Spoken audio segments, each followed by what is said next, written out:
যেখানে যেখানে অসন্তোষ আর সমস্যা গেড়ে বসেছে, ঠিক সেখানেই সন্ত্রাসবাদ না জানি কত মানুষের প্রাণ নিয়েছে। সেই সব জীবন যারা বাঁচার জন্য সংগ্রাম করে চলেছে, সেই সব জীবন যারা কোনোদিনও পরিণতি পায় না, সেই সব জীবন যারা নিজেদের দুঃখ কষ্ট থেকে কোনোদিনও মুক্তি পায় না, এমন কিছু জীবন যারা নিজেদের পরিচয় তৈরি করতে পারে না।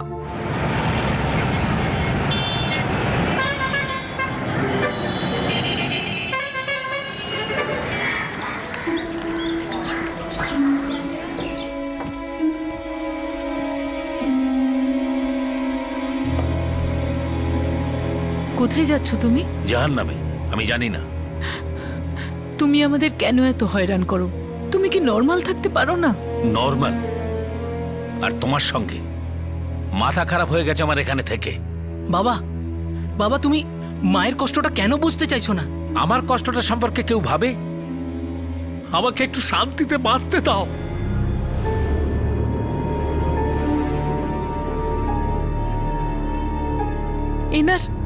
এনার সবসময় এত কিসের দুশ্চিন্তা? নিজের সম্পর্কে, আমাদের সম্পর্কে খারাপ কেন ভাবে? কেন? মা,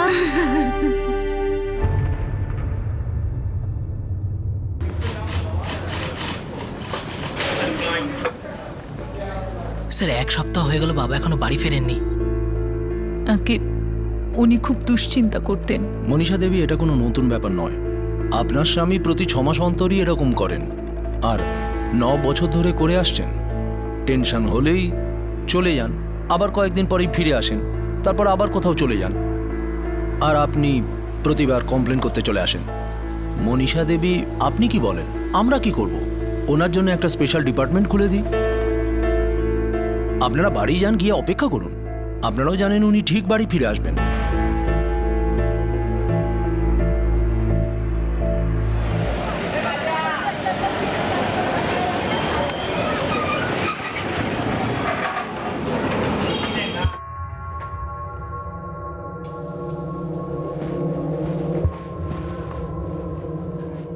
কিরে, সকালবেলা কোথায় যাচ্ছিস?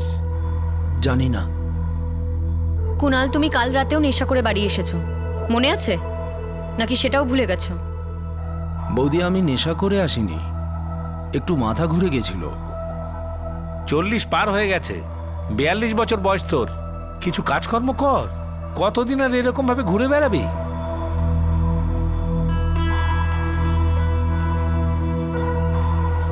জানি না ভবিষ্যতে কি করবে। আমি আসছি।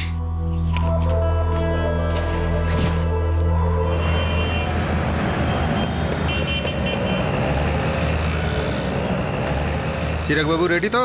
হ্যাঁ। হ্যাঁ নিতা, আমি বেরোচ্ছি। আরে একটু দাঁড়াও, টিফিনটা তো নিয়ে যাও। আরে তাড়াতাড়ি করো, দেরি হয়ে যাচ্ছে। আরে আসছি আসছি বাবা, তোমরাও না। এই নাও, এটা তোমার টিফিন আর এটা তোমার। চলো চলো। আরে শোনো, মিস্ত্রিকে বলো সানডে কিন্তু আসতে হবে। আরে আমি বলে দেবো, মনে আছে আমার। বাই মা। Bye bye. সাবধানে যেও। 3টে পরিবার, 3 জন লোক, রাজেন্দ্র ভোরা, কুনাল ভাট এবং কিশোর ভগত। এদের 3 জনের মধ্যে কোনো সম্পর্ক ছিল না, কিন্তু 2008 সালে জুলাই মাসে এদের 3 জনের নিয়তি এক হয়ে গিয়েছিল। বাবা যেখানে যেখানে যেতে পারি সেই সব জায়গায় কথা বলে দেখেছি, কিন্তু ওনাকে কোথাও পাইনি। মা, এর বেশি আমি আর কি করব? 5 মাস হয়ে গেল। ঈশ্বরই জানে যে ও কোথায় আছে, কি খাচ্ছে, কিভাবে দিন কাটাচ্ছে, কে ওর খেয়াল রাখছে। শোনো মা, বাবা খুব শিগগিরই বাড়ি ফিরে আসবে। বাইরে এদিক ওদিক ঘুরে ক্লান্ত হয়ে পড়লে বাবা ঠিকই বাড়ি ফিরে আসবে। চলো, আমি কাজে যাচ্ছি।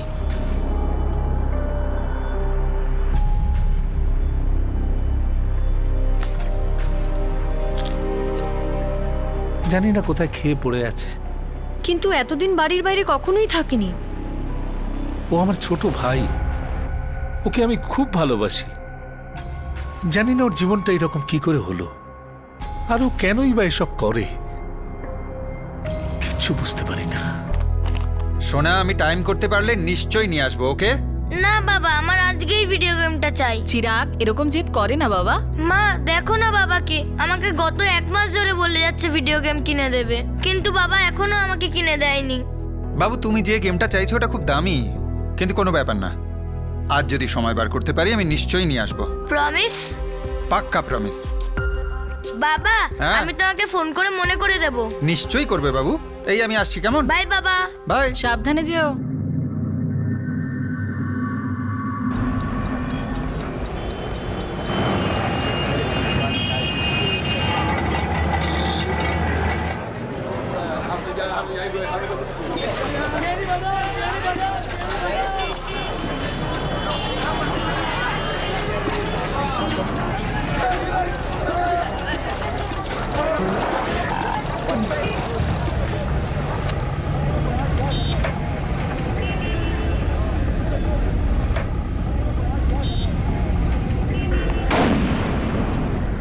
আরে আরে, আগে চলো, চলো, চলো, তুমি এখানে কেন বালতি রেখেছো?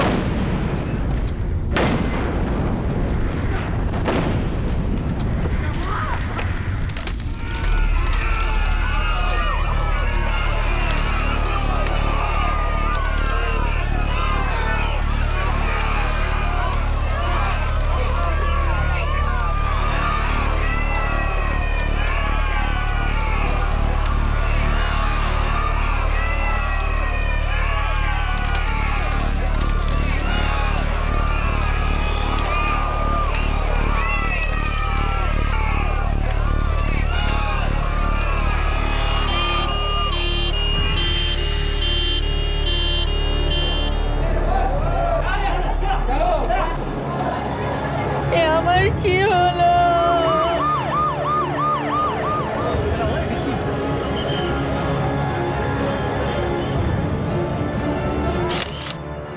আমেদাবাদ শহরের বিভিন্ন এলাকায় কয়েকটি বিস্ফোরণের খবর পাওয়া গেছে। এখনো পর্যন্ত মোট 9টি বিস্ফোরণের খবর পাওয়া গেছে এবং এই সংখ্যাটি বাড়তেও পারে। বিস্ফোরণ হওয়া এলাকাগুলিকে ঘিরে রাখা হয়েছে। আশঙ্কা করা হচ্ছে যে এরকম আরও কয়েকটি বিস্ফোরণ হতে পারে। ওখানে উপস্থিত আমাদের সংবাদদাতা জানিয়েছেন এখনো পর্যন্ত এই বিস্ফোরণে মোট 12 জন মারা গেছেন এবং এই সংখ্যা বাড়তেও পারে।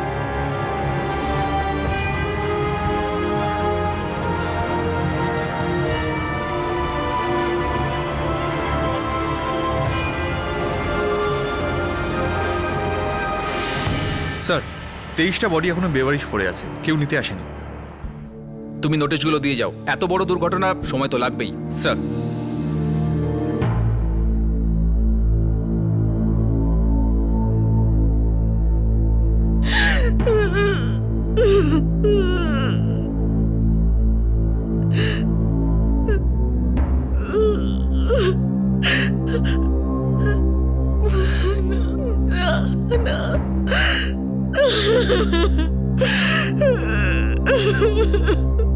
আমাদের কাছে এই কটা বডিই আছে যেগুলো এখনো শনাক্ত হয়নি।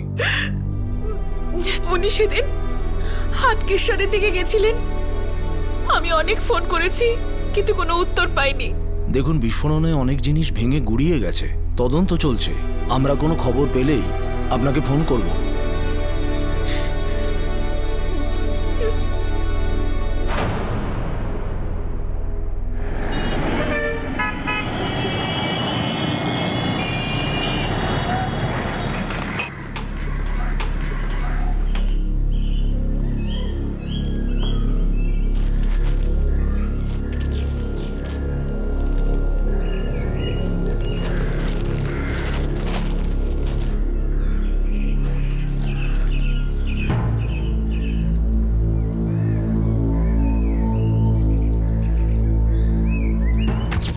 বাবা, বাবা তুমি মায়ের কষ্টটা কেন বুঝতে চাইছো না? আমাকে একটু শান্তিতে বাঁচতে দাও।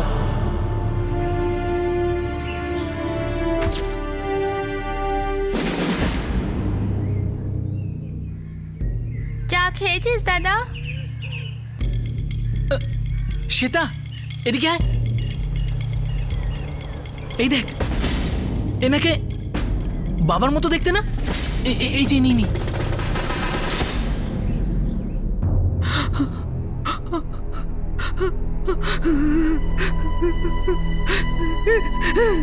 মা,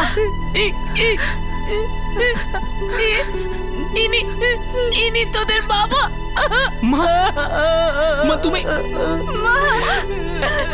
এক মিনিট মা মা মা, আমরা আছি তো, আমরা কি ওখানে যাব? ওখানে গিয়ে দেখবো যে উনি আদেও আমাদের বাবা কিনা। আর যদি উনি বাবাই হন তাহলে তাহলে আমাদের বাবার শেষকৃত্য করতেই হবে না মা?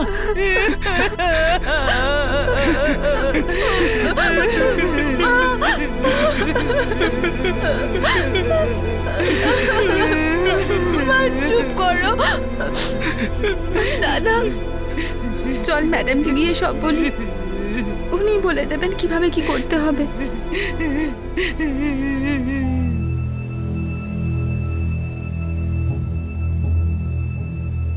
আমি ওনার মেডিকেল কন্ডিশনের ব্যাপারে সব লিখে দিয়েছি, আর যেসব দরকারি পেপারসগুলো ছিল অ্যাটাচ করে দিয়েছি। তোমাকে ওখানে গিয়ে আরেকটা ফর্ম ভরতে হবে, ঠিক আছে? আমরা ভাবছি আহমেদাবাদের ক্রাইম ব্রাঞ্চ অফিসে কালকেই যাব।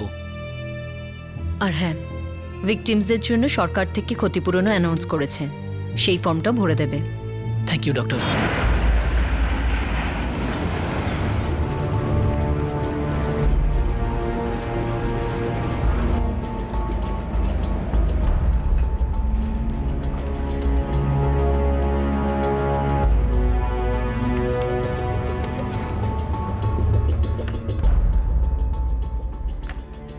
উনি কি অনেক দিন থেকেই নিখোঁজ? হ্যাঁ স্যার, বাবা সবসময় চিন্তিত থাকতেন, প্রায়ই বাড়ি থেকে চলে যেতেন। তারপর বেশ কয়েকদিন পর ফিরেও আসতেন, কিন্তু স্যার এবার আর ফিরলেন না। আর তারপরে এই এই নোটিশটা আমরা পেপারে দেখলাম। স্যার, এরা যে বডিটার কথা বলছে সেটা বডি নাম্বার 14, কিন্তু স্যার সেটা তো আগেই ক্লেম করা হয়ে গেছে। আর আজ আমরা পেপারে বডি ক্লেম হওয়ার নোটিশও দিয়ে দিয়েছি। ক্লেম কবে হয়েছে? কাল। এরকম নোটিশ আমরা অনেক দিন থেকেই পেপারে দিচ্ছি, আর এই বডিটা কালকেই ক্লেম করা হয়েছে। স্যার, আপনারা বডিটা চিহ্নিত করলেন কি করে? স্যার, পরিষ্কার দেখে বোঝা যাচ্ছে যে এটা আমার বাবারই বডি। কিন্তু স্যার, এই বডিটা তো কুণাল ভাট নামে শনাক্ত হয়েছে। ওনার দাদা সঞ্জয় ভাট বডিটা শনাক্ত করেছেন। উনি বললেন যে এটা ওনার ছোট ভাই।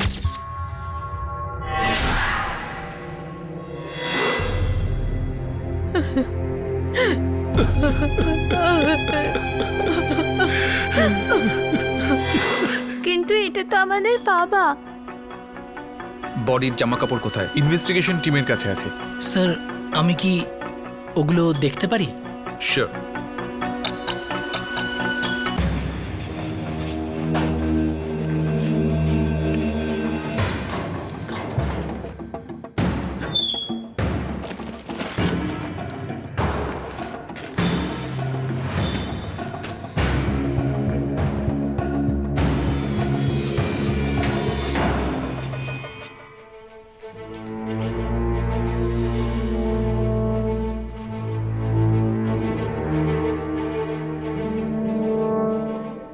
স্যার, পেপারে তো লেখা হয়েছিল শার্টটার কালার ক্রিম কালারের মতো।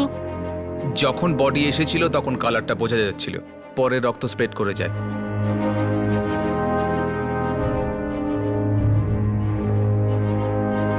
স্যার, আমার বাবাও এই ধরনের শার্ট পরতেন, আর সাইজটাও একই। স্যার, এটা তো আমার বাবার শার্ট স্যার। আরে এই প্যান্টটা, স্যার এই প্যান্টটাও আমার বাবারই স্যার। স্যার, ওনারা নিশ্চয়ই কোনো ভুল করেছেন স্যার। স্যার, এই প্যান্ট শার্ট স্যার এগুলো সব আমার বাবার জামা কাপড়। সঞ্জয় বাবুকে ফোন করে এখানে ডাক। স্যার,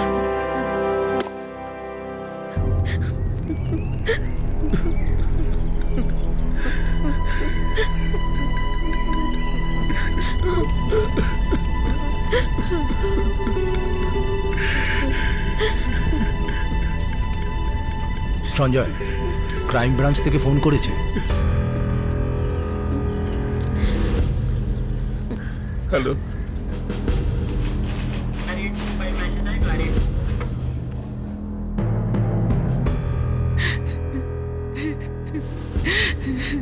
ওই বডিটা আমার ভাইয়েরই ছিল স্যার। হাইট বডি সবই ভাইয়ের সঙ্গে ম্যাচ করছে। আপনি যেমন পোশাক দেখিয়েছেন ও সেই রকম পোশাকই পরতো। স্যার, আমার বাবাও ওই রকম পোশাক পরতেন, আমি দেখেছি। প্যান্টটা ওনারই ছিল স্যার, বডিটা ওনার ছিল। দেখো ভাই, আমার মনে হচ্ছে তুমি কোথাও একটা ভুল করছো। ভুল হবে কি করে? আমরা তো বডি দেখিনি। আর আপনি তো শেষকৃত্য করে দিয়েছেন। ওটা কুনালি ছিল।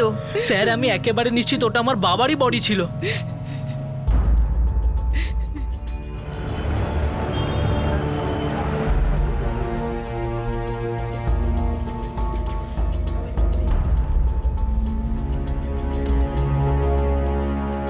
স্যার আমি 100% শিওর যে ওটা আমার বাবারই বডি ছিল। স্যার আমার মনে হয় ক্ষতিপূরণ আদায়ের জন্য ওরা বডিটা মিথ্যে ক্লেম করেছে। ঠিক আছে, তাহলে এক কাজ করুন, আমাকে একটা রিটেন অ্যাপ্লিকেশন দিয়ে দিন, তারপর আমি দেখছি আমি কি করতে পারি।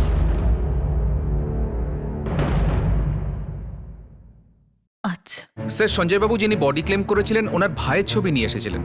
হাইট বডি একদম ম্যাচ করে যাচ্ছিল। স্যার এরা যদি একদিন আগেও আসতো আমরা কিছু করতে পারতাম। এখন তো বডির শেষকৃত্য হয়ে গেছে।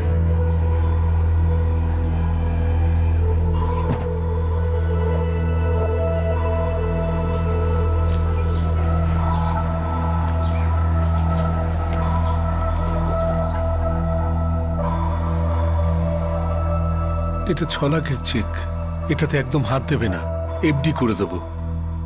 বুঝেছো তো? বুঝতে পারছি না ওদের আমি কি করে বোঝাবো যে ওটা আমার ভাই ছিল, ওদের বাবা নয়। ভগবান করুক ওদের বাবা যেন বেঁচে থাকে। আমার দুর্ভাগ্য যে আমার ভাইটা চলে গেছে। এই টাকাটার আমার কাছে কোনো মূল্য নেই। প্রতিদিন আমি এটাই ভাবতাম, আমার ভাইটা কোথায় গেল? ওর কিছু হয়ে যায়নি তো? ও ফিরে আসছে না কেন? আর এখন ওর বডিটা পাওয়ার পরে এইসব।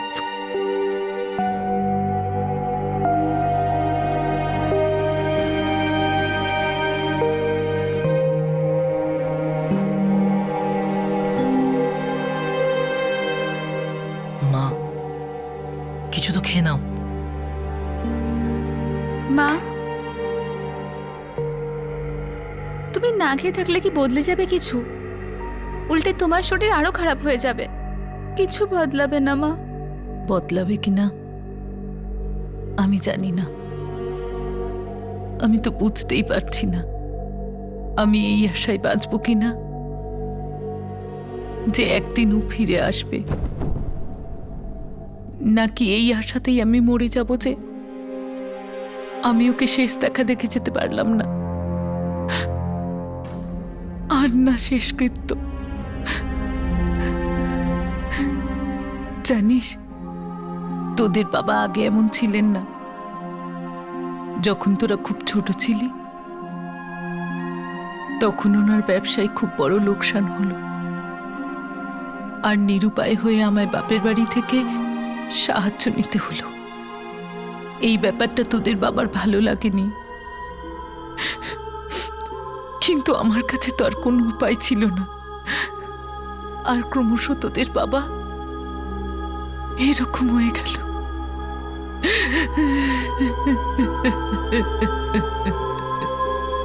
সেদিন আমার বাবাকে গেম আনতে বলাটা একদম ঠিক হয়নি মা।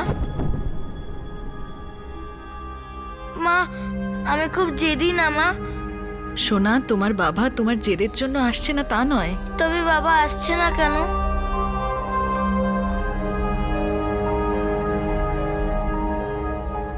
জানি না বাবা, আর এটাও জানি না যে উনি আর কোনোদিন ফিরে আসবেন কিনা।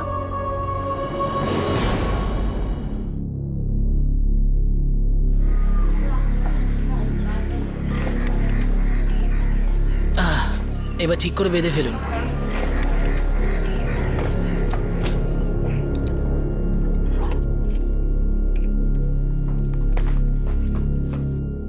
দাদা, আমি চাবিটা দিয়ে আসছি।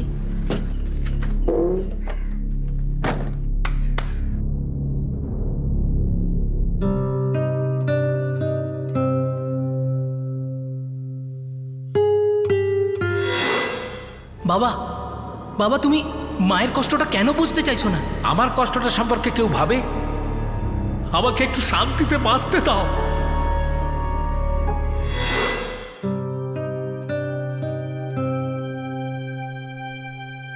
মা যাই। যদি যদি তোদের বাবা ফিরে আসে? মা, বাবার কোনোদিনও ফিরবেন না। মা, সমস্ত পুরনো কথা ভুলে গিয়ে আমাদের এগিয়ে যেতে হবে, তাই না?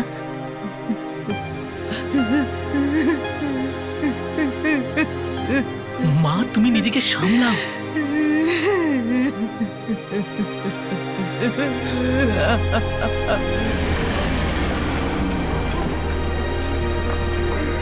দুটি পরিবার ধীরে ধীরে নিজের স্বজন হারানোর বেদনা ভুলতে বসেছিল, কিন্তু একটা পরিবার তার এক সদস্যের এরকম মর্মান্তিক মৃত্যুকে মানতে পারছিল না। অন্য পরিবারটি খুবই চিন্তিত ছিল, কারণ তাদের সদস্যের দেহ অন্য লোকেরা নিয়ে গিয়েছিল। বিস্ফোরণ যা এই পরিবারগুলোর ভিত নাড়িয়ে দেয়। এর ঠিক 4 বছর পরে যা ঘটে তা সবাইকে আশ্চর্য করে দেয়।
কুনাল, কুনাল কিছু বলবি তো? এতদিন কোথায় ছিলি তুই?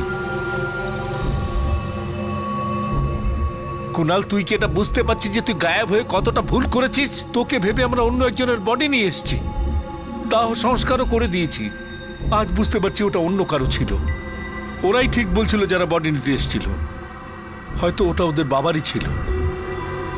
কুনাল, আমি ক্লান্ত দাদা, ঘুরতে ঘুরতে ক্লান্ত হয়ে গেছি। জানি না আমি কোথায় কোথায় গেছি আর কি কি করেছি। সব ধরনের কাজ করেছি, কিন্তু বাঁচার মতো বাঁচতে পারিনি।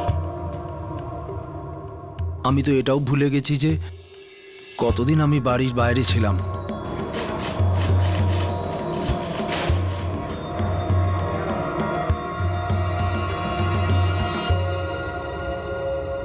স্যার, আমরা একটা টাকাও খরচা করিনি। ইন্টারেস্ট নিয়ে এটাই হয়েছে। কোথায় চলে গিয়েছিল আপনার ভাই?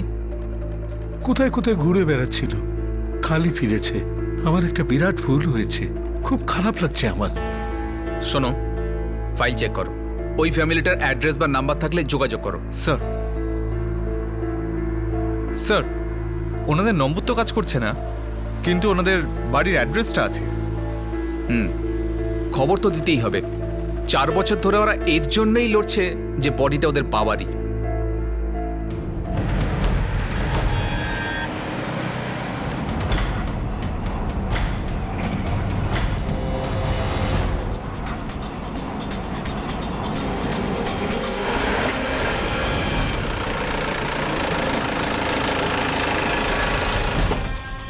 স্যার, এই বাড়িটাই।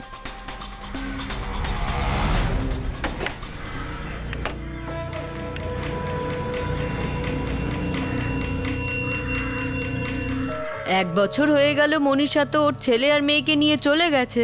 শুনেছি রাজেশ আহমেদাবাদে দোকান খুলেছে। জানেন আহমেদাবাদে কোথায়? না, আমি জানি না। এমন কাউকে চেনেন, কোনো আত্মীয় বা অন্য কেউ যারা ওদের খবর জানে? সেটাও বলতে পারবো না। যবে থেকে ওরা গেছে তারপর থেকে যোগাযোগই নেই। এক কাজ করো, পেপারে নোটিশ দাও, হয়তো ওরা নিজেরাই চলে আসবে। Okay sir.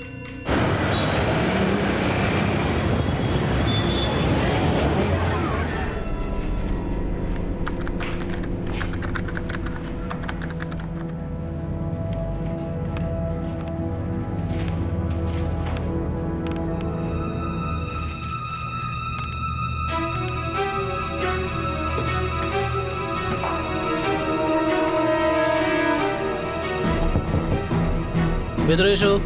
রাজেশ বাবু কি? এটা দেখুন, এটা শ্রী রাজেশ রাজেন্দ্র বোরা, আপনি শীঘ্রই ক্রাইম ব্রাঞ্চ অফিসে যোগাযোগ করুন।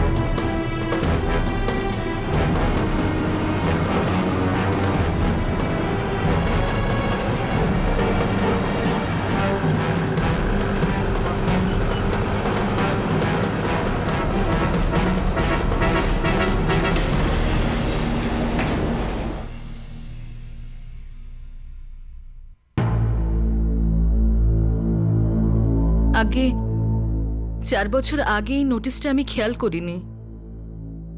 তারপর টানা 2 মাস আমি বিভিন্ন মর্গে ঘুরে বেরিয়েছি, কিন্তু এই লাশটা আমি কখনো ওখানে দেখিনি।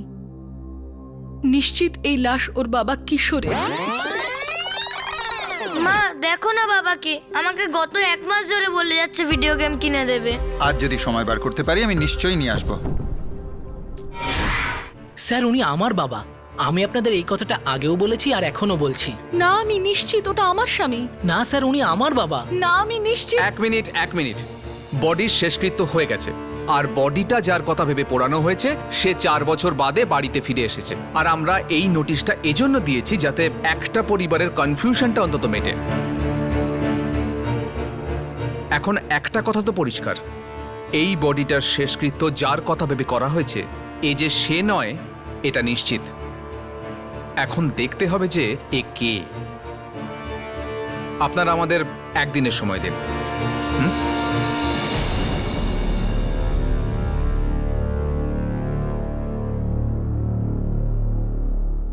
বডি কার সেটা ঠিক করার আগে এবার আমাদের নিশ্চিত হতে হবে।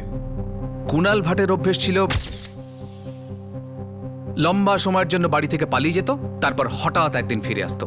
আর এটাই হয়েছে। রাজেন্দ্র বাবুরও সেই একই অভ্যেস ছিল, মাঝে মাঝেই বাড়ি থেকে পালিয়ে যেত আবার ফিরে আসতো। আবার এরকমটা না হয় আমরা একই ভুল করলাম আর রাজেন্দ্র বাবুও ফিরে এলেন, আবার সেই একই হ্যাপা পোয়াতে হবে। স্যার, ব্লাস্টের সমস্ত জিনিস ম্যাজিস্ট্রেটের কাছে আছে। জামা কাপড়গুলো কি আবার নিয়ে এসে ওদের 2 পরিবারকে দিয়ে চেক করাবো? আমরা এর আগেও এটা করে দেখেছি, জামা কাপড় যে অবস্থা আছে কোনো লাভ নেই। স্যার, ম্যাজিস্ট্রেটকে আমরা ডিএনএ টেস্টের কথা বলতে পারি। জামা কাপড়ে লেগে থাকা রক্তের সঙ্গে ওদের রক্তের নমুনা ম্যাচ করানো যেতে পারে। এটাই ঠিক। স্যার, ব্লাস্টের সমস্ত জিনিস ম্যাজিস্ট্রেটের কাছে আছে। জামা কাপড়গুলো কি আবার নিয়ে এসে ওদের 2 পরিবারকে দিয়ে চেক করাবো? আমরা এর আগেও এটা করে দেখেছি, জামা কাপড় যে অবস্থা আছে কোনো লাভ নেই। স্যার, ম্যাজিস্ট্রেটকে আমরা ডিএনএ টেস্টের কথা বলতে পারি। জামা কাপড়ে লেগে থাকা রক্তের সঙ্গে ওদের রক্তের নমুনা ম্যাচ করানো যেতে পারে। এটাই ঠিক কাজ হবে।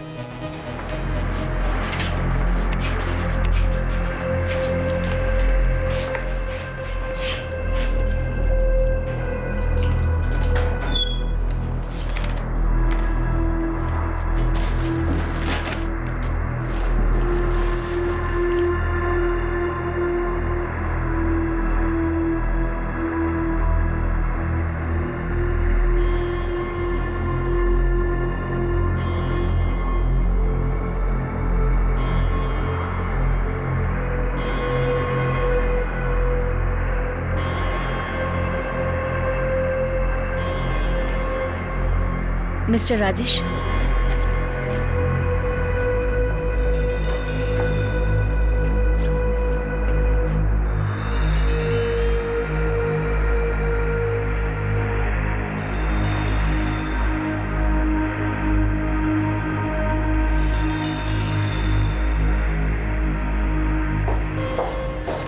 চিরাগ,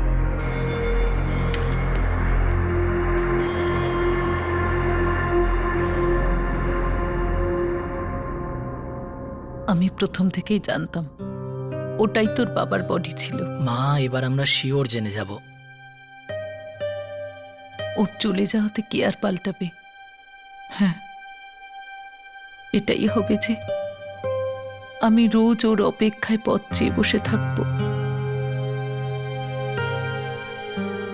আমি রোজ দরজার দিকে চেয়ে বসে থাকি, কারণ আমি রোজ কড়া নাড়ার আওয়াজ শুনতে পাই। এরকম মনে হয় যে ও এক্ষুনি আসবে, দরজায় কড়া নাড়বে, আর আমি গিয়ে দরজা খুলে দেব। ও ভেতরে আসবে, আমার সামনে বসবে,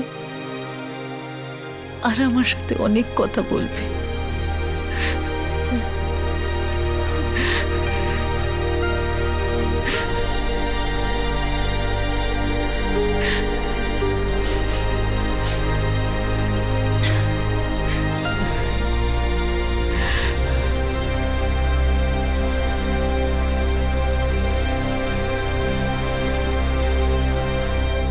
চিরাগ, কি হয়েছে বাবা? সকাল থেকে চুপচাপ কেন? মা, আমার মনে হয় না বডিটা বাবার। কেন বাবা? আমার তো এটাই মনে হয় যে বাবা অবশ্যই একদিন বাড়ি ফিরবে। যেমন আমার গেম আনতে ভুলে যেত, হয়তো বাড়ি ফিরতেও ভুলে গেছে। বাবার একদিন সব মনে পড়ে যাবে, আর উনি ঠিক বাড়ি ফিরে আসবেন। আর যদি সত্যি জানা যায় ওই বডিটা বাবারই, তবে তো সব কিছু শেষ হয়ে যাবে। আর কষ্ট, সেটা কি আমাদের কমবে মা? আমার তো সব সময় এটাই মনে হয় যে বাবা ফিরে আসবেই, আমার গেম নিয়ে আসবে, আমরা আবার একসাথে থাকবো।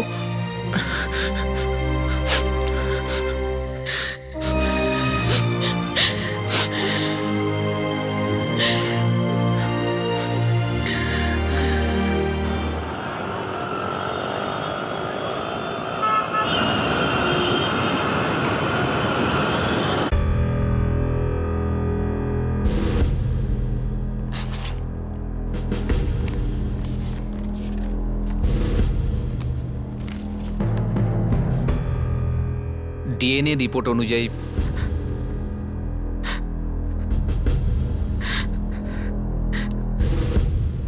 বডিটা রাজেন্দ্র বাবুর।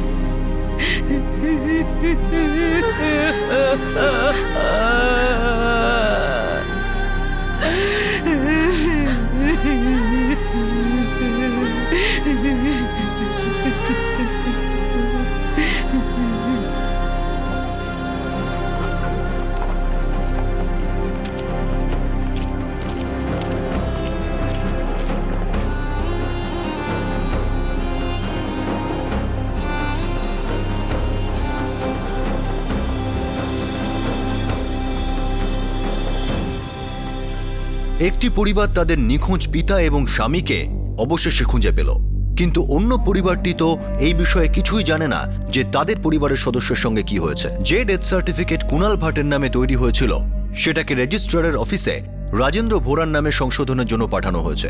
ক্ষতিপূরণের টাকা এখন ভোরা পরিবারের হাতে তুলে দেওয়া হবে, যদিও এত সব কিছুর পরে এই টাকাগুলির তাদের কাছে কোনো মূল্য নেই।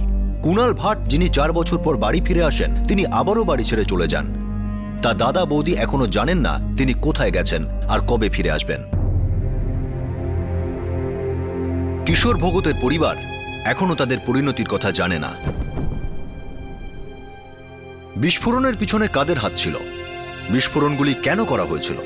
বিস্ফোরণগুলিকে আটকানো যেত? সন্ত্রাসবাদ, হিংসা, প্রতিশোধ, এগুলো কি কখনো নির্মূল করা যাবে? এই ধ্বংস কি কখনো বন্ধ হবে? এই অসন্তোষ কি কখনো চাপা পড়বে? এই খেলা কখনো শেষ হবে? যদি সব শেষ হয়, তাহলে জিতবেটাকে? আপনাদের সঙ্গে আবার দেখা হবে ক্রাইম পেট্রোল 10 থেকে আরো একটা নতুন কেসের সঙ্গে।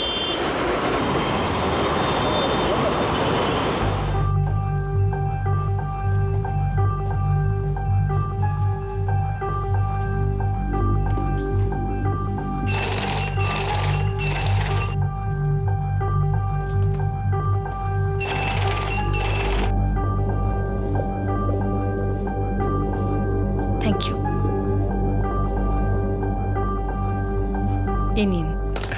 20 লাখ ক্যাশ আর 60 লাখ টাকার মতো জুয়েলারি, হয়ে গেল তো 80 লাখ। হ্যাঁ হ্যাঁ, কিন্তু এসব হলো কি করে?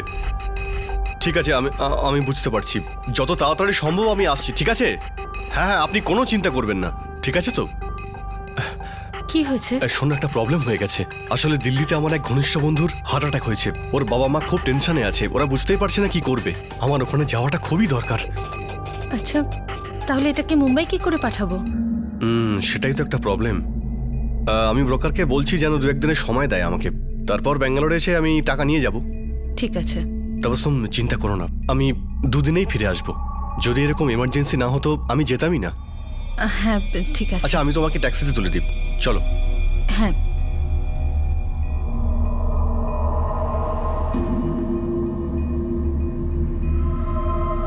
তাবসুম, বরঞ্চ একটা কাজ করি, এখানে মনে হয় না ট্যাক্সি পাবো। আমি বরং ওই সিগন্যালের কাছে গিয়ে একটা ট্যাক্সি নিয়ে আসছি, তুমি এখানে অপেক্ষা করো, ঠিক আছে?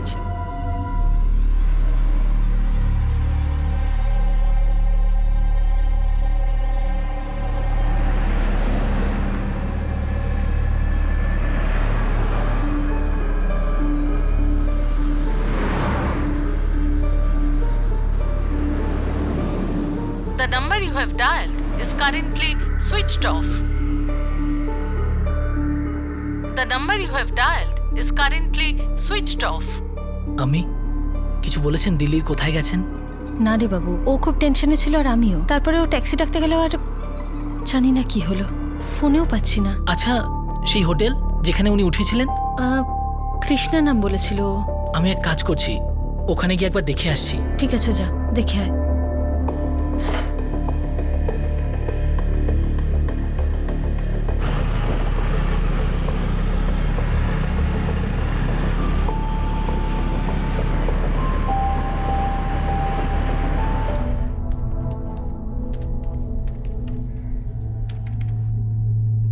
সরি স্যার, আব্বাস আলী নামের কোনো গেস্ট নেই এখানে।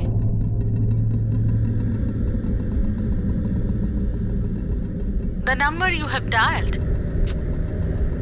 The number you have dialed is currently. আমি ফোনটা এখনো বন্ধ বলছে, মনে হয় কিছু একটা গন্ডগোল আছে। না শোনা, আমি বললাম তো, ও খুব টেনশনে ছিল। ওর বন্ধুর হার্ট অ্যাটাক হয়েছে। এরকমও তো হতে পারে যে ও দিল্লি পৌঁছে ফোন করবে।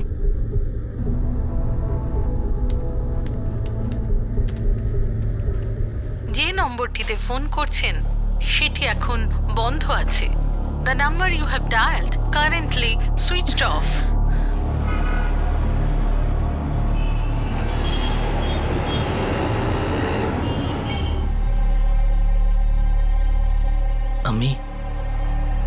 আমার সত্যিই মনে হচ্ছে আমাদের পুলিশের কাছে যাওয়া উচিত। না রে, এরকমও তো হতে পারে যে ও কোথাও আটকে গেছে। মোবাইলের ব্যাটারিতে হয়তো চার্জ নেই, চার্জও করতে পারছে না। না, আমার সত্যিই মনে হচ্ছে উনি তোমাকে ঠকিয়েছে, তোমাকে বোকা বানিয়েছে। আমাদের এক্ষুনি পুলিশের কাছে যাওয়া উচিত। এমনটা না হয় উনি যেন আমাদের নাগালের বাইরে চলে না যান।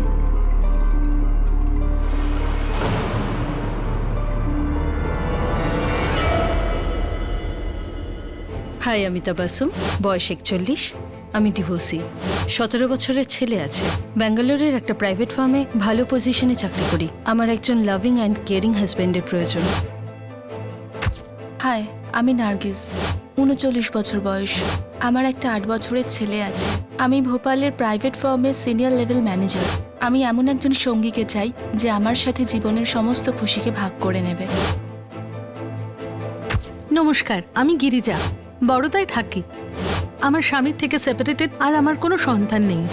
নিজের জন্য এমন কাউকে খুঁজছি যিনি আমাকে বুঝবেন আর আমার খেয়াল রাখবেন। Hello, I am Baishali. আমি একজন উইডো। আমি আমার স্বামীকে 4 বছর আগে হারিয়েছি হার্ট অ্যাটাকের জন্য। আমি এখন এমন একজনের অপেক্ষা করছি যে আমার খেয়াল রাখবে, আর আমি তার। I am working in a good position in a private company at Ahmedabad.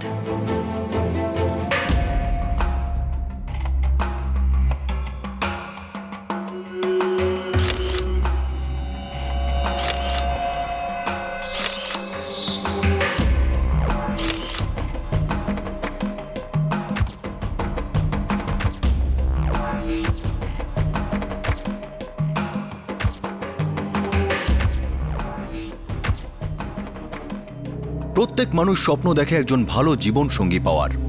মানুষ মনে প্রাণে এই স্বপ্নকে পূরণ করার চেষ্টা করে, একজন উপযুক্ত জীবন সঙ্গী পেতে চায়। কিন্তু এমন কিছু মানুষও আছেন যারা এটাকে বেইমানি এবং বিশ্বাসঘাতকতার পর্যায়ে নামিয়ে এনেছেন। ইন্টারনেটের ভার্চুয়াল দুনিয়ায় সবার কাছ থেকে তাদের আইডেন্টিটি, তাদের পরিচয় চাওয়া তো হয় ঠিকই, কিন্তু দুর্ভাগ্য যে সেগুলো যাচাই করার মতো কোনো উপায় বা পদ্ধতি তাদের হাতে নেই। এমনিতেও অনেক সময় সামনাসামনি অনেক মানুষ নিজেদের পরিচয় মিথ্যে বলেন আর প্রায়শই নিজেদের স্বার্থ চরিতার্থ করেন।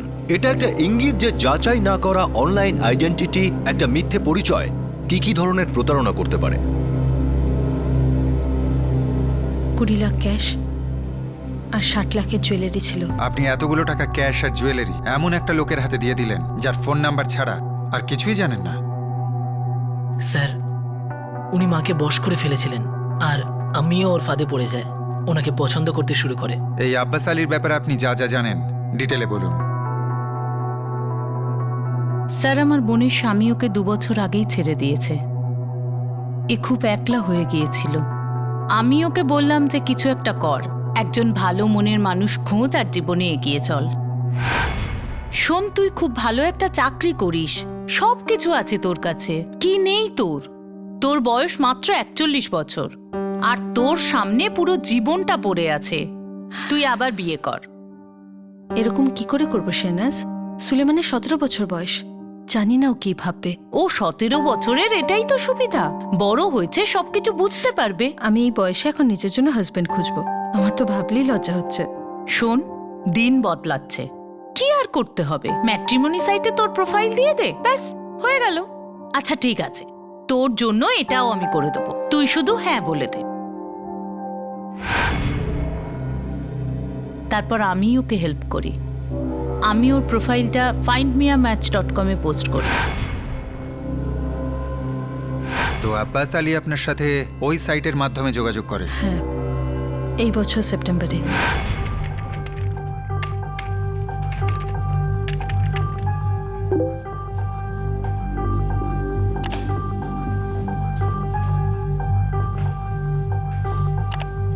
Abbas Ali, interested in you. Would you like to respond? আমিও প্রোফাইল চেক করেছিলাম, আমার খুব ইন্টারেস্টিং লাগে।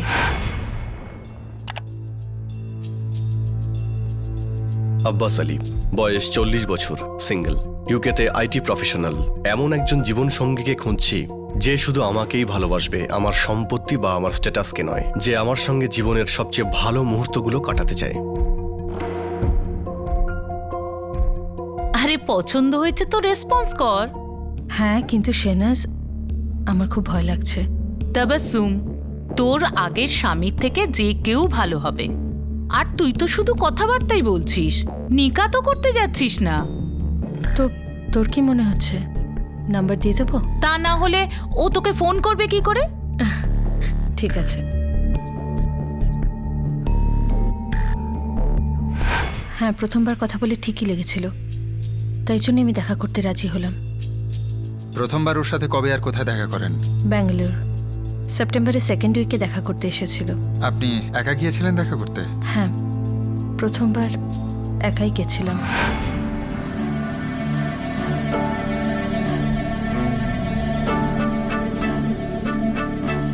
সত্যি বলতে ফটোর থেকে আপনি সামনাসামনি বেশি সুন্দরী। Thank you. যাই হোক, নিজের সম্পর্কে কয়েকটা কথা বলে দিই। আসলে আমি কানপুরেই বড় হয়েছি। 10 বছর আগে আমার বাবা মায়ের ইন্তেকাল হয়, তার 7 বছর পরে ইউকেতে শিফট হয়ে যাই। ওখানে কোনো মেয়ে পাননি আপনি? আজ্ঞে না, তার জন্য সময়ই পাইনি।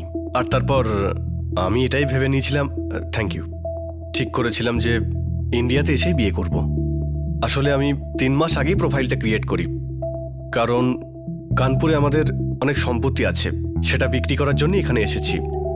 ভাবলাম এর ফাঁকে বিয়েটাও করে নেওয়া যাক। ভাবছিলাম যে পৈতৃক সম্পত্তি বিক্রি করে নভেম্বরে বিয়ে করে ইউকেতে ফিরে যাব। আমার ভাগ্য ভালো যে আপনার সঙ্গে দেখা হয়ে গেল, আর একা ফিরে যেতে হবে না।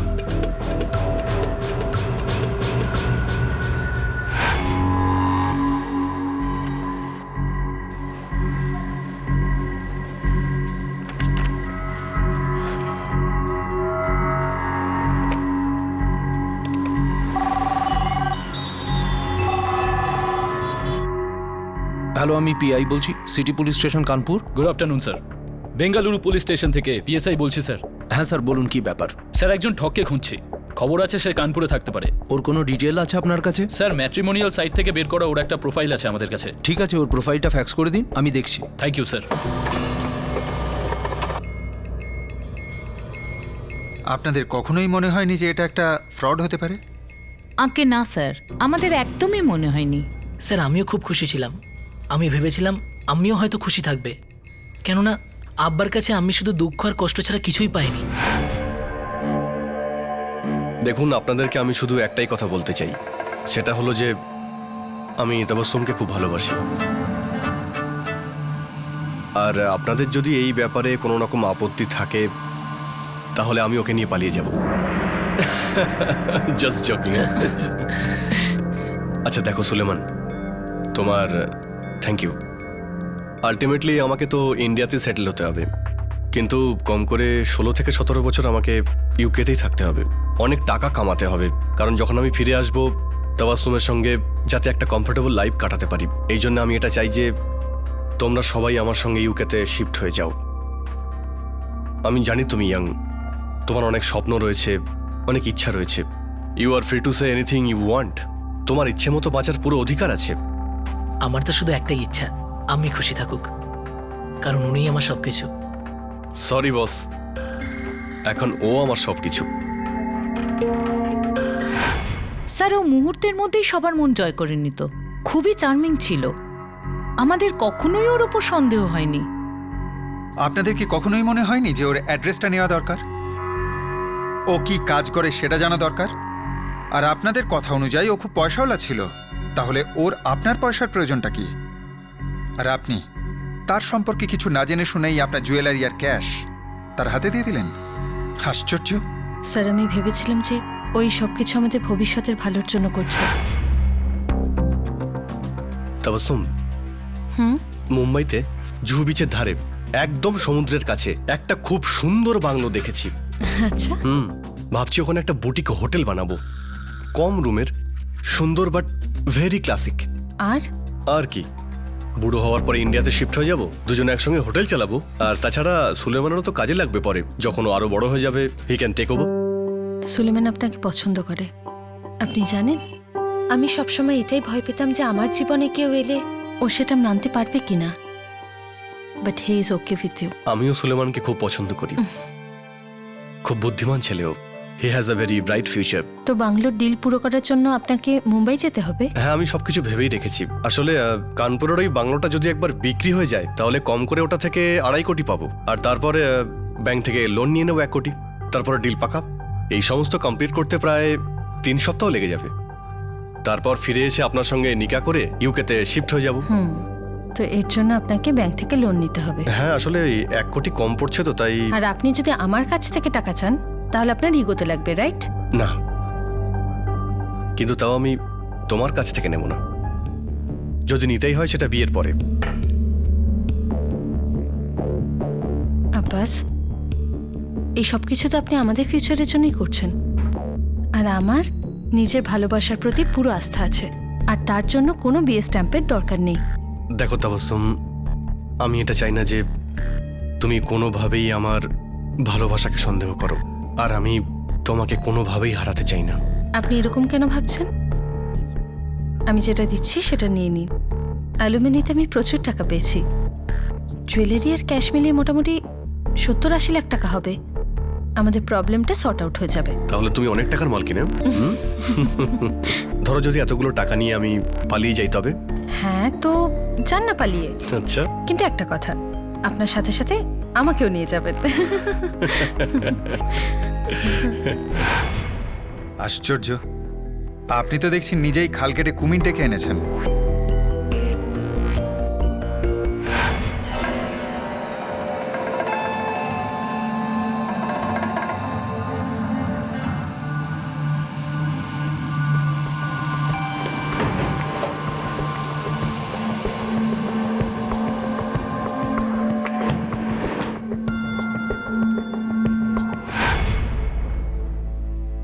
ও আপনার মনে এতটাই ভালোবাসা আর বিশ্বাস জন্মাতে সক্ষম হয়েছিল যে ও আপনার সমস্ত জুয়েলারি আর ক্যাশ নিয়ে পালিয়ে গেল, আর আপনি কিছুই করতে পারলেন না, শুধু দেখেই গেলেন। স্যার, আব্বাস যে সিম কার্ড ইউজ করছিল সেটা বেঙ্গালুরুরই, আর ও শুধু ওনার সঙ্গে কথা বলবে বলে সিম কার্ডটা নিয়েছিল।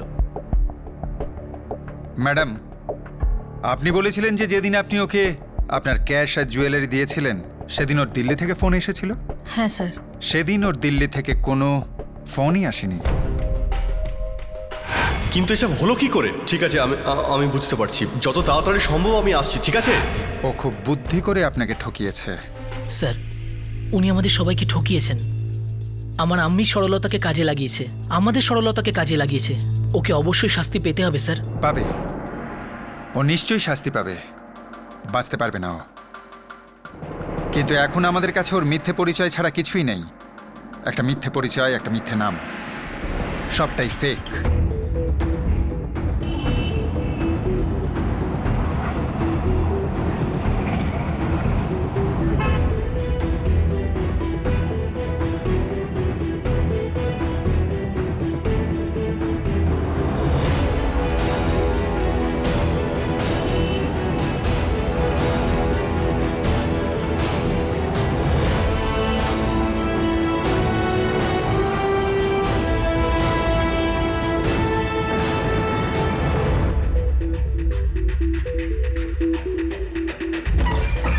স্যার, বেঙ্গালুরুর সমস্ত ছোট বড় হোটেলে খোঁজ নিয়েছি, কিন্তু ওর কোনো খবর পাওয়া গেল না।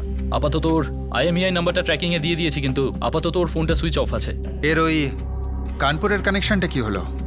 স্যার, ওখানকার পুলিশ এর আগে ওর কোনো ফ্রড কেস পায়নি। আর কানপুরের মতো জায়গায় আব্বাস আলীর মতো একটা ঠককে খোঁজার কোনো মানেই হয় না স্যার। মনে হয় না ওর ওখানে কোনো প্রপার্টি আছে।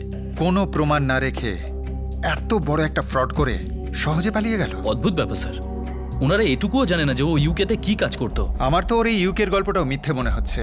ওর ষড়যন্ত্রের একটা অংশ, পুরো fraud, just like him. Sir, মনে হয় ওই ম্যাট্রিমোনিয়াল সাইটে অন্য লোকদেরও ঠকিয়েছে। হয়তো সেদিকে নজর দিলে আমরা কোনো ক্লু পেয়েও যেতে পারি। হ্যাঁ, সেটা হতে পারে।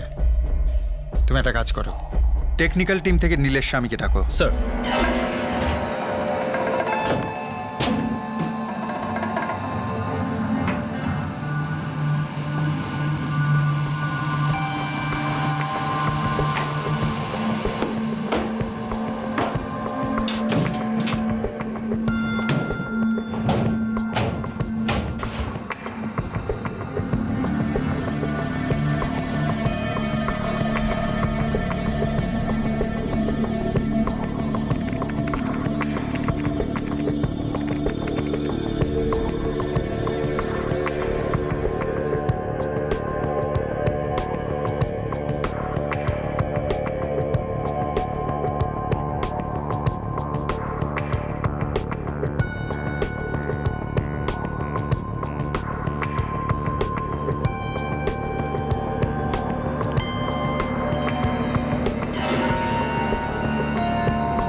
তুমি এবারে এই সব কিছু ভুলে যাওয়ার চেষ্টা করো। পুলিশ নিজের কাজ করছে, ওকে খুঁজে বেড়াচ্ছে। কত বড় পোকা আমি। such a big emotional fool I am. না মা, এমনটা হয়েই থাকে। আর এতে তোমার কি দোষ? তুমি তো সব ভালোর জন্যই করেছিলে, তাই না?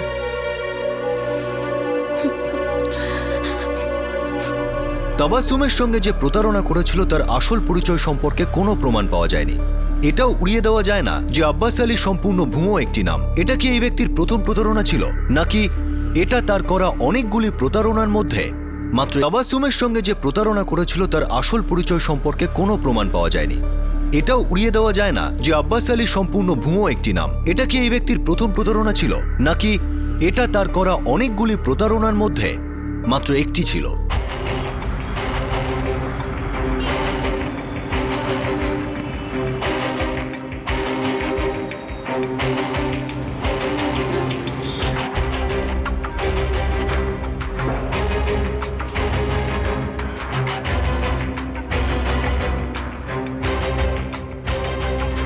নীলেশ আমার পুরো বিশ্বাস যে এই লোকটা আরো অনেক মহিলাকে ঠকিয়েছে। হয়তো এর আগেও কখনো ধরা পড়েনি, আর তাই ফ্রড করার সাহস আরো বেড়েছে। আমার তো মনে হয় আব্বাস আলী ওর আসল নামই নয়, একটা নকল নাম। হতে পারে ও হয়তো নিজের নাম পাল্টে পাল্টে নিজের কাজ বুঝবে।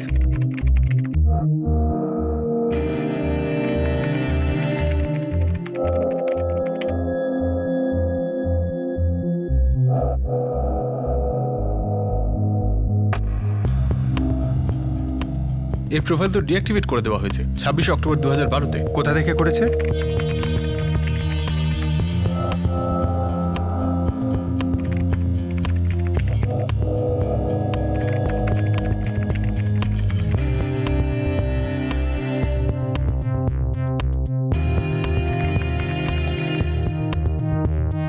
বেঙ্গালুরুর কোনো ওয়্যারলেস কানেকশন থেকে। Wireless wifi, maybe from some hotel. Wait sir, এক সেকেন্ড। হ্যাঁ, হোটেল দামিনী। এটা তো সেন্ট পিটার্স রোডে, আমরা তো ওখানে চেক করতে গেছিলাম। ও হয়তো অন্য কোনো নামে ওখানে ছিল, হয়তো নিজের চেহারাও পাল্টে ফেলেছিল। এরকম ধূর্ত লোকেরা এটাই করে থাকে, নামের পাশাপাশি নিজের চেহারাও পাল্টে ফেলে। Nilesh, can you check for us যে ও নিজের নাম পাল্টে অথবা চেহারা পাল্টে অন্য কোনো প্রোফাইল বানিয়েছে কিনা? Let's try sir. স্যার, আমার মনে হয় ও নিজেকে হয়তো এইভাবে পরিচয় দেয় যে ও আইটি প্রফেশনাল ফ্রম ইউকে।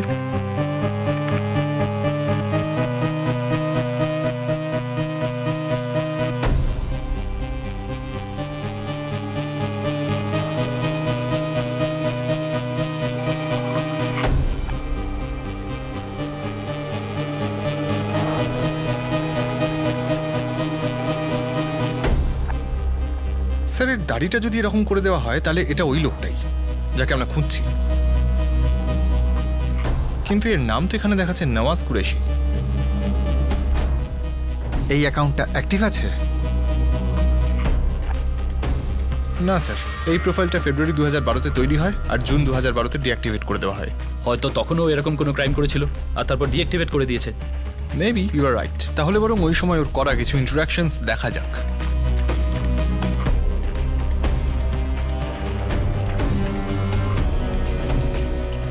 ও ওই সময় এই তিনজন মহিলার সঙ্গে কথা বলেছে, তাহলে এদের তিনজনের প্রোফাইলও দেখে নেওয়া যাক।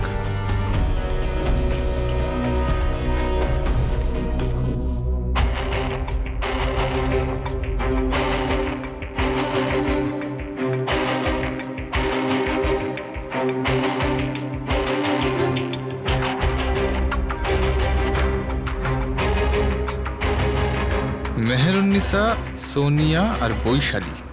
প্রিন্ট আউট বার করে দেখা যাক।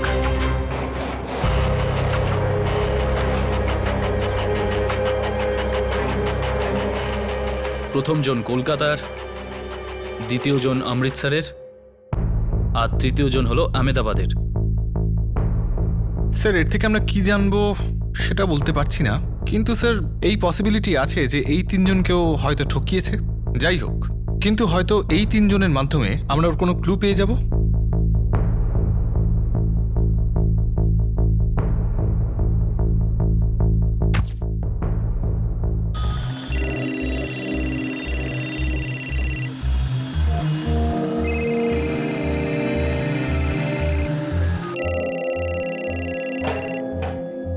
হ্যালো, সোনিয়া আলুওয়ালিয়া। হ্যাঁ বলছি। আঁকে হ্যাঁ, আমি মেহেরুন্নিসা বলছি। নওয়াজ কুরেশি, আপনি চেনেন লোকটাকে? নওয়াজ কুরেশি? আগে হ্যাঁ, নওয়াজ কুরেশি। ফাইন্ড মিয়া ম্যাচে আপনি যার সঙ্গে যোগাযোগ করেছিলেন সেই। হ্যাঁ, মনে পড়েছে, একবার কথা হয়েছিল ওর সাথে। দেখুন, আমরা ওকে খুঁজছি। আপনি কি বলতে পারবেন যে ও কোথায় থাকে, এখন কোথায় আছে, এরকম কোনো তথ্য? আমার সাথে অল্প কিছু কথা হয়েছে। আমি ইন্ডিয়ার বাইরে যাব না, তাই এই বিষয়ে বেশি কথা বাড়িয়ে লাভ নেই। এই নওয়াজ কুরেশি কোথায় থাকতো? আমাকে তো দিল্লি বলেছিল, বাকিটা আমি জানি না। বোধহয় লখনৌ অথবা জানি না। দেখুন, আমি ঠিক মনে করতে পারছি না। আমরা দু একবার কথা বলেছি ঠিকই, কিন্তু দেখা হয়নি। Thank you. Thank you so much. Meherunnisa কিচ্ছু বলতে পারলো না। সোনিয়ার থেকেও কিছু জানতে পারলাম না।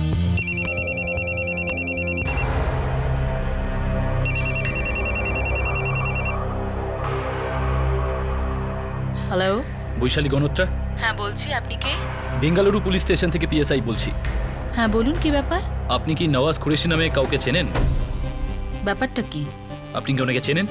দেখুন, ওর সঙ্গে আমার আর কোনো সম্পর্ক নেই। দেখুন, ওর ব্যাপারে আমাদের কিছু তথ্য চাই। হয়তো আপনার সঙ্গে না হোক, ওর অন্য কারোর সঙ্গে সম্পর্ক থাকতে পারে। ও হয়তো অন্য কাউকে ঠকাচ্ছে। কি? ও এরকম কি করে করতে পারে? ও তো জেলে। কি? আপনি কি নওয়াজ কুরেশি নামে কাউকে চেনেন? ব্যাপারটা কি? আপনি কি ওনাকে চেনেন?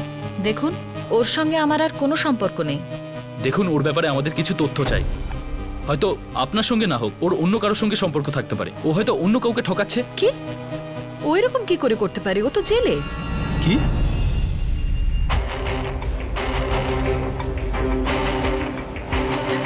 স্যার, এই নওয়াজ কুরেশি ওরফে আব্বাস আলী 2012-তে বৈশালী নামের একজন মহিলাকে ঠিক এইভাবেই ঠকিয়েছিল।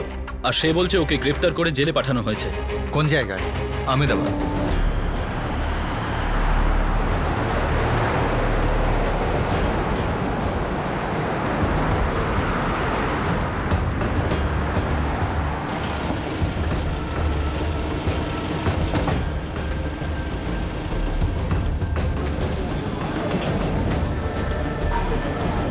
চলো অফিসে গিয়ে দেখা যাক।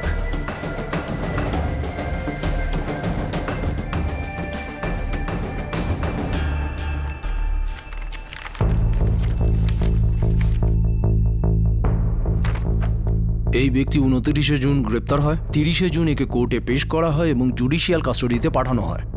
আর 2রা সেপ্টেম্বর এ বেল পেয়ে যায়।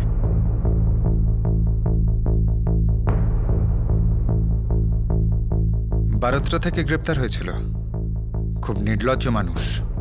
বেল পেয়েই আবার ঠকাতে শুরু করেছে। স্যার, এই কেসটা সিটি পুলিশের কাছে ছিল? হ্যাঁ, ঠিকই বলেছেন। সিটি পুলিশ আর বৈশালীর সঙ্গে দেখা করতে হবে। স্যার, আমি ওদের সঙ্গে কথা বলে নিয়েছি, গিয়ে দেখা করা যেতে পারে। চিন্তার বিষয় হচ্ছে এটাই যে এই লোকটা জেলে গিয়ে আবার বেলে ছাড়া পেয়েই আবার জালিয়াতি শুরু করে দিয়েছে।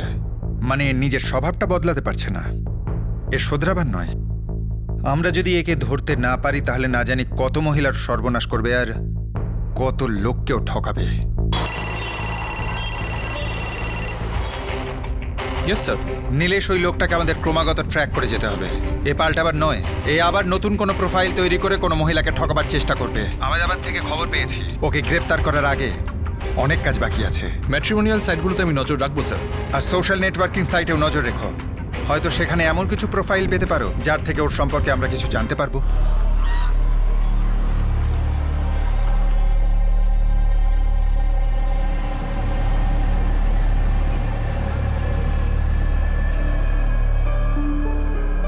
হাই, আমি নার্গিস, 39 বছর বয়স। আমার একটা 8 বছরের ছেলে আছে। আমি ভোপালের প্রাইভেট ফার্মের সিনিয়র লেভেল ম্যানেজার। আমি এমন একজন সঙ্গীকে চাই যে আমার সাথে জীবনের সমস্ত খুশিকে ভাগ করে নেবে।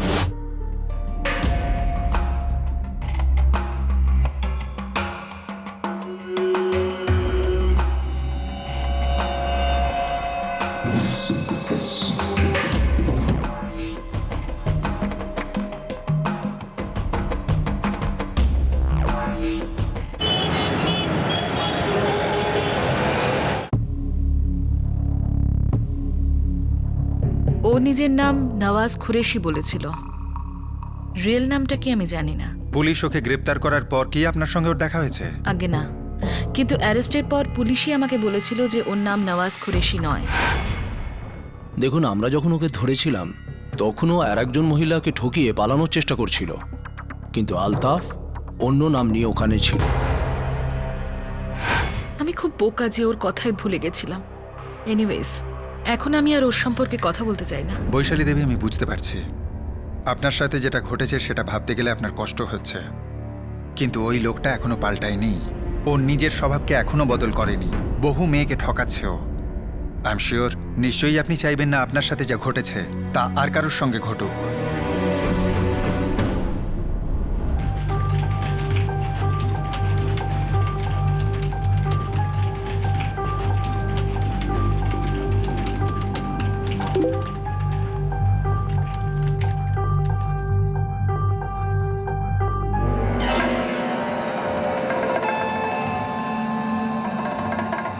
জাভেদ শেখ।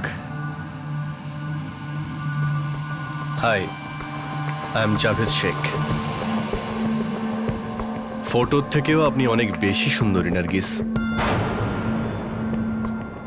এমন ব্যক্তিকে কি করে খুঁজে বের করা সম্ভব যার কোনো আসল পরিচয় নেই? আব্বাস আলী থেকে পুলিশ নওয়াজ কুরেশি পর্যন্ত পৌঁছলো। মানুষ এক, নাম দুটো, ফ্রডও দুটো।